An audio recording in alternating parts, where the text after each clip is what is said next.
ಎಲ್ಲಾ ಸಾಕ್ಷಿಗಳು ಅವ್ರ ಹೆಂಡ್ತಿನ ಕೊಲೆ ಮಾಡಿದ್ದು ವಿಕ್ರಾಂತ್ ಅವ್ರೆ ಅಂತ ಹೇಳ್ತಿದ್ಯಲ್ಲ ಇಂಗಳ್ಗಿಯವ್ರೆ.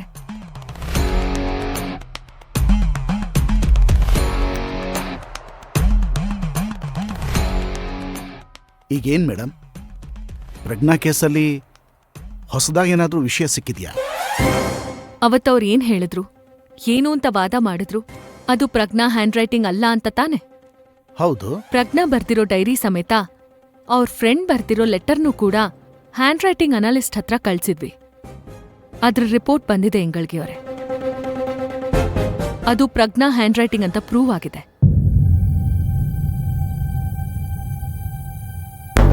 ಅದು ಪ್ರಜ್ಞಾ ಹ್ಯಾಂಡ್ ರೈಟಿಂಗ್ ಅಲ್ವೇ ಅಲ್ಲ. ಪ್ರಜ್ಞಾ ನನ್ ಬಗ್ಗೆ ಕೆಟ್ಟದಾಗ್ ಬರೆಯೋದಕ್ ಸಾಧ್ಯನೇ ಇಲ್ಲ. ಯಾರೋ ನಮ್ಮನೆಗ್ ಬಂದು ಪ್ರಜ್ಞಾ ಬರ್ದಿರೋ ಡೈರಿನ ಕದ್ದು ಫೋರ್ಜರಿ ಮಾಡೋರಗ್ ಕೊಟ್ಟು ಹೊಸ ಡೈರಿಲಿ ಪ್ರಜ್ಞಾ ಹ್ಯಾಂಡ್ ರೈಟಿಂಗ್ನ ಕಾಪಿ ಮಾಡ್ಸಿ ನನ್ ಬಗ್ಗೆ ಇಲ್ಲದನ್ನೆಲ್ಲ ಬರ್ದಿದ್ದಾರೆ. ನನ್ ವಿರುದ್ಧ ಸಾಕ್ಷಿಗಳನ್ನ ಹುಟ್ಟಿಸ್ತಿದ್ದಾರೆ ಅಂತ ಅವತ್ತು ಹೇಳಿದ್ರಲ್ವಾ? ಈಗೇನ್ ಹೇಳ್ತಾರವ್ರು? ಮೇಡಮ್, ವಿಕ್ರಾಂತ್ ಅವ್ರು ಹೇಳಿದ್ದು ಸರಿ ಇರ್ಬೋದು ಮೇಡಮ್. ಪ್ರಜ್ಞಾ ಹ್ಯಾಂಡ್ ರೈಟಿಂಗ್ನ ಫೋರ್ಜರಿ ಮಾಡ್ತಾರೆ. ಈ ಫೋರ್ಜರಿ ಅನ್ನೋದಿದೆಯಲ್ಲ ಮೇಡಮ್, ಅದೊಂಥರ ವೈಟ್ ಕಾಲರ್ ಕ್ರೈಮ್. ಅದನ್ನ ಮಟ್ಟ ಹಾಕಲೇಬೇಕು ಮೇಡಮ್. ನನಗೆ ಪ್ರಜ್ಞಾ, ವಿಕ್ರಾಂತ್ ಇಬ್ರು ಚೆನ್ನಾಗಿ ಗೊತ್ತಿರೋರು, ಇಬ್ರು ಒಳ್ಳೆಯವರೇ. ಈ ವೈಟ್ ಕಾಲರ್ ಕ್ರೈಮ್ ಅನ್ನೋದಿದೆಯಲ್ಲ ಮೇಡಮ್, ಅದೊಂಥರ ನೆಗಡಿ ಇದ್ದಾಗೆ.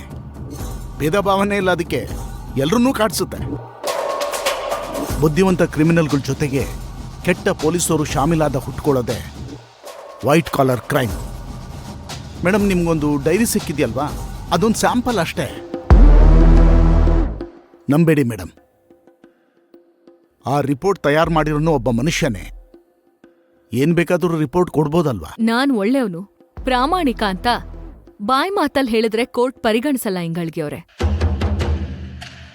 ಕೋರ್ಟಿಗೆ ಸಾಕ್ಷಿ ಆಧಾರನ್ ಕೊಟ್ಟು ನಿರೂಪಿಸ್ಬೇಕು. ನೀವ್ ಹೇಳ್ದ ಹಾಗೆ ನಿಮ್ ವಿಕ್ರಾಂತ್ ನಿರಪರಾಧಿ ಆಗಿದ್ರೆ ಆಧಾರ, ಸಾಕ್ಷಿ ಜೊತೆ ನಿರೂಪ್ಸಕ್ ಹೇಳಿ. ಸಾಕ್ಷಿ ಕೊಟ್ಟು ಮಾತಾಡ್ಬೇಕು, ಇಲ್ಲಾಂದ್ರೆ ಮಾತಾಡ್ಬಾರ್ದು.